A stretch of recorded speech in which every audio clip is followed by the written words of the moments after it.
Satara doctor मृत्यू प्रकरणातील संशयित आरोपी PSI बदनेबाबत धक्कादायक माहिती समोर आली आहे।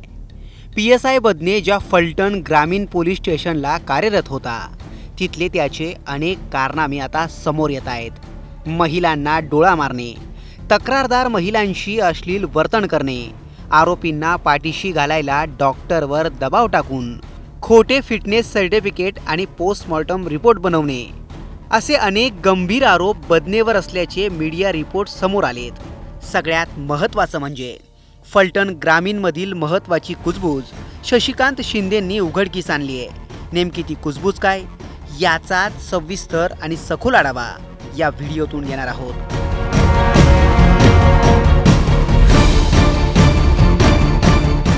हा चेहरा पहा, याच चेहऱ्यामुळे पोलिसांच्या वर्दीवर चिखलफेक केली जाते। डॉक्टरच्या नोटमध्ये याच बदनेच्या नावाचा स्पष्ट उल्लेख उभ्या महाराष्ट्रानं पाहिलाय आणि त्यानंतरच या चेहऱ्यामागे दडलेल्या अनेक काळकृत्यांचा पर्दाफाश झाला। PSI बदनेनं पोस्टमॉर्टम रिपोर्ट बदलण्यासाठी डॉक्टरवर दबाव टाकल्याचा त्याच्यावर आरोप आहे। यावरून नेमक्या कोणत्या प्रकरणात PSI बदनेनं डॉक्टरवर दबाव टाकला याबाबत खुद्द राष्ट्रवादी काँग्रेस शरदचंद्र पक्षाचे प्रदेशाध्यक्ष शशिकांत शिंदेंनी मोठा खुलासा केलाय। PSI बदने हा करप्ट पोलीस अधिकारी म्हणून फलटणमध्ये प्रसिद्ध होता। त्याला जराही प्रशासनाचा धाक नव्हता। तो त्याच्या मनमर्जीनं बिनधास्त काम करायचा असा गौप्यस्फोट शशिकांत शिंदेंनी केलाय। इतकंच काय तर फलटणमध्ये एका तरुणाचा खून झाला। याच बदनेनं त्या तरुणाच्या खुनाचं खोटं पोस्टमॉर्टम रिपोर्ट बनवून घेत त्याचा अपघाती मृत्यू दाखवला होता। डॉक्टर महिलेवर दबाव टाकून मृत्यूचा अहवाल बनवून घेतल्याची त्यावेळी फलटणमध्ये चर्चा होती। पण मृत तरुणाच्या कुटुंबियांनी आंदोलनाची भूमिका घेतली। त्यानंतर तरुणाचा मारहाणीत खून झाला हे सिद्ध झालं अशी माहिती खुद्द शशिकांत शिंदेंनी दिली आहे। परंतु पूर्वीच्या याच्यामध्ये अशा पद्धतीचं सर्रास काम करत होतं, त्यामुळे कायद्याचा धाक आणि त्यांना कुठली भीती नव्हती। एक आदरकीमध्ये सुद्धा एक अशा प्रकारचा एका तरुणाचा मृत्यू झाला, त्याचं कुटुंब अक्षरशः त्याचा खून झाला म्हणून फिरतंय। त्या माझ्याकडे सुद्धा आलं होतं, त्यावेळेला मी संबंधित अधिकाऱ्यांशी बोललो होतो। त्यांनी सांगितलं की आम्ही बघतो। शेवटी त्या कुटुंबाने आंदोलन करायची भूमिका घेतली। त्यावेळेला याच ग्रामीण जिल्हा उपजिल्हा रुग्णालयामध्ये पूर्वीचा दाखला जो दिला होता तो याचा मृत्यूचा दिला होता। जेव्हा कुटुंबाने हे करण्याची मागणी केली तेव्हा या बदनेने दबाव टाकून कदाचित या असिऱ्या महिला डॉक्टरवर दबाव आणून तशा पद्धतीचा फेरफार पण केलेल्याची चर्चा फलटणमध्ये आहे आणि नंतर तो खून झाला हे सिद्ध झालेला आहे। याही वेळी फलटणमध्ये डॉक्टर तरुणीवर दबाव टाकल्याच्या चर्चा होत्या। महत्त्वाचं म्हणजे या प्रकरणात राजकीय हस्तक्षेप आहे का याही अँगलनं तपास व्हावा अशी मागणी शशिकांत शिंदेंनी केली आहे। डॉक्टर महिलेनेही आपल्या तक्रारीत खासदाराचं नाव घेतलंय। ते खासदार कोण त्याचंही नाव समोर आलंय ते पाहूच, पण त्याआधी PSI गोपाल बदनेवर महिलांनी काय आरोप केलेत ते पाहूयात। दिव्य मराठीच्या एका वृत्तानुसार गोपाल बदनेबद्दल फलटण उपजिल्हा रुग्णालयात येणाऱ्या रुग्णांच्या नातेवाईकांनी अनेक तक्रारी केल्या आहेत। काही महिलांनी माध्यमांसमोर येऊन सांगितलंय की बदने हा महिलांची छेड काढायचा, डोळा मारायचा आणि तक्रार केली तर उलट पैसे मागायचा। एका महिलेनं आरोप केला की तिची भाची तक्रार द्यायला गेली त्यावेळी बदनेनं तिच्याच नवऱ्यासमोर तिला डोळा मारला आणि वरून तिच्याकडे 5,000 रुपये मागितले। पैसे दिले नाहीत म्हणून बदनेनं तिची तक्रार देखील घेतली नाही असंही मीडिया रिपोर्ट्समध्ये म्हटलंय। बदनेला खरंच राजकीय पाठबळ होतं का हाही महत्त्वाचा प्रश्न आहे, कारण डॉक्टर महिलेनंही आपल्या तक्रारीत खासदाराचा उल्लेख केला होता।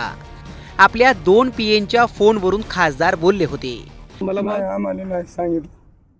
तुमचं अधूनमधून फोन व्हायचा का तिला? हो, फोन व्हायचा माझा। आईला काय म्हणायची का त्रास होतोय मला किंवा काय? आम्हाला नाही, आम्ही दोघं आणि अडाणीच, आम्हाला काहीच सांगितलं नाही। बरं, आता शेवटचा फोन तुमचा कधी झालता? शेवटचा 3-4 दिवसापूर्वी झालता। काय म्हणाले, काय दिवाळीच्या दिवाळीला यायचं का नाही, कस काय मिळेल काय, तर ते म्हणले नाही दिवाळी होऊन येईल। ज्यांनी या गोष्टीसाठी प्रवृत्त केला असेल किंवा त्याच्यावर अन्याय अत्याचार जुलूम त्या दवाखान्यातले काय डॉक्टर नर्स आणि ते पोलीस नराधम 2 आहेत ते बरं का, त्यांना फाशी शिक्षा झाली पाहिजे ही आमची प्रमुख मागणी आहे. हां नाही आता आपण तर बघितलं की बाबा अशी घटना घडलेली आणि तुम्ही स्पॉटला बी गेला होता. तुम्हाला तिथं काय आढळून आलं, काय नाही, नाही? आम्ही स्पॉटला जाईपर्यंत त्यांना त्या हॉस्पिटलमध्ये घेऊन आले होते अगोदरच. आम्ही फक्त डेड बॉडी बघितली, बरोबर आहे. त्याच्यानंतर आम्ही त्यांना मागणी केली की आम्हाला ते साताऱ्याला फॉरेन्सिक लॅबला हे करायचं काय ते PM करायचे. ते इथंच करून सकाळी वाटा लावित होते अशा घाशा गुंडाळून. आमचा ह्या पोलीस प्रशासनावर अजिबात भरोसा राहिलेला नाही. म्हणजे ओसी भेटले आम्हाला. तिने 2 महिन्यापूर्वी जुलैमध्ये तक्रारी देण्याचा प्रयत्न केला होता, परंतु त्याची दखल घेतली गेलेली नाही आहे. त्यामध्ये त्या तक्रारींमध्ये तिने सर्व स्पष्ट उल्लेख केला होता. खासदारांचं नाव म्हणजे फक्त खासदार असा उल्लेख आहे. खासदारांच्या 2 PAंच्या फोनवर खासदार बोलले, परंतु नाव कोणाचंही नाही त्याच्यात. आणि पोलीस अधिकारी मात्र पोलीस निरीक्षक असतील, गोपाल भदने आहेत, महाडिक म्हणून आहेत कोणीतरी, असे 4-5 व्यक्तींची नावंही त्या तक्रारीमध्ये आहेत. परंतु त्या 2-3 वेळा तक्रार देऊनही काहीही दखल घेतल्या गेलेली नाही. या तक्रारीवरून नेमके ते खासदार आहेत तरी कोण, असा प्रश्न समोर आला. याबाबत अंबादास दानवेंनी पत्रकार परिषदेत खळबळजनक खुलासा केला.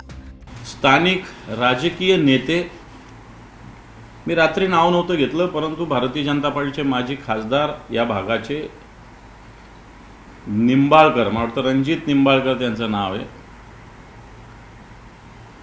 31/7/2025 रात्री राजेंद्र शिंदे आणि नाग टिळक नावाचे त्यांचे PA आहेत,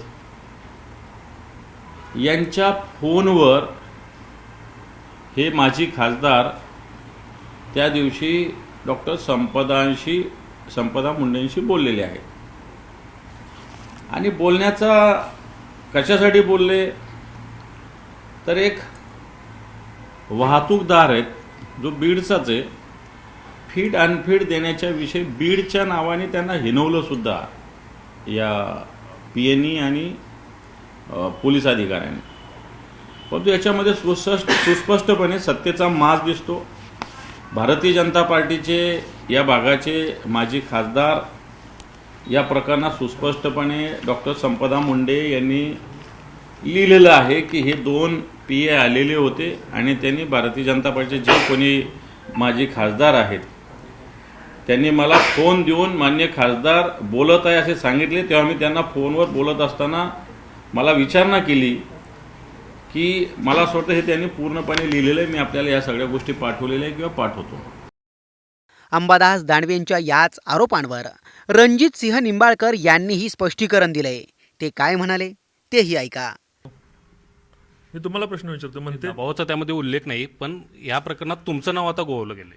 कुठल्या प्रकरणात? नाही, ते चौकशीचा विषय 1 वर्षापूर्वीचा आहे, त्या विषयाचा आहे. त्याचा आत्महत्येचा काय संबंध आहे का चौकशीचा? मीच तुम्हालाच प्रश्न विचारतो, 1 वर्षापूर्वीच्या चौकशीचा आत्महत्येचा काय संबंध आहे का? पण तुमची सगळी यंत्रणा, तुमचे भाऊ हे सगळं इथलं प्रशासन चालवतात अशा पद्धतीचा आरोप होतोय. प्रशासन चालवण्याच्या विषयावर आता विरोधक काही आरोप करू शकतात. त्या बिचारीचा आत्महत्या हा बलात्काराच्या संदर्भातली आत्महत्या आहे. त्याचा आणि तिच्या चौकशीमध्ये मला माहिती तिने जर काही दिली असेल तर त्याचा काही संबंध आहे का? पण त्याचवेळी हे प्रकरण थांबलं असतं किंवा ह्या सगळ्या गोष्टीची चौकशी सुरू असती, लोकप्रतिनिधी म्हणून तुम्ही लक्ष दिलं असतं, हे सगळं आत्महत्या थांबली नसती का? आत्महत्या ही बलात्कारामुळे झालेली आहे, ते कुठल्या चौकशीमुळे केलेली नाही. तिने स्पष्ट तिच्या हातावर लिहिलेलं आहे. आणि त्याच्या चौकशीच्या दरम्यान तिने तिच्या खुलासामध्ये की खासदार मोद्यांना माहिती दिली. आता हिरवे म्हणून कोण PM मॅडम नाही आहेत ज्याचं नाव घेतलं जातं, पण ठीक आहे, मी म्हणतो मलाच माहिती दिली. पण मला माहिती जर असं दिली असेल त्यात गैर काय? उद्या खड्डे पडले म्हणून आम्ही लोक फोन करतो PWG अधिकाऱ्यांना, खड्डे पडले ते कधी बुजवणार आहे? उद्या त्याच्या घरगुती कारणामुळे तिने आत्महत्या केली तर त्याला आम्ही दोषी आहे का की 1 वर्षापूर्वी खड्डे का पडले म्हणून विचारलं? अशा संघटनेमध्ये ह्याच्यामध्ये त्या महिलेच्या आत्महत्येचं सुद्धा राजकीयकरण होऊ शकतं. ही चांगली घटना नव्हे आणि चांगलं उदाहरण नव्हे. आणि ज्यांनी देताना ह्याचं लिंकअप करताना त्याचा आणि ह्या घटनेची संबंध काय आहे? यावरून खरंच PSI बदनेला राजकीय पाठबळ होतं का ते पोलीस तपासातून कळेलच. बदनेला अटक करण्यासाठी राज्यभरातील पोलीस ॲक्टिव्ह झालेत. लवकरच त्याच्या मुसक्या आवळण्यात येतील. त्यानंतरच नेमक्या कोणत्या दबावामुळे डॉक्टर महिलेनं असं टोकाचं पाऊल उचललं, नेमकं ते एक प्रकरण होतं की अनेक प्रकरणं होती, याचा उलगडा होईल. तुर्तास तुम्हाला PSI बदनेच्या या कारनाम्यांबद्दल काय वाटतं ते कमेंट करून नक्की कळवा.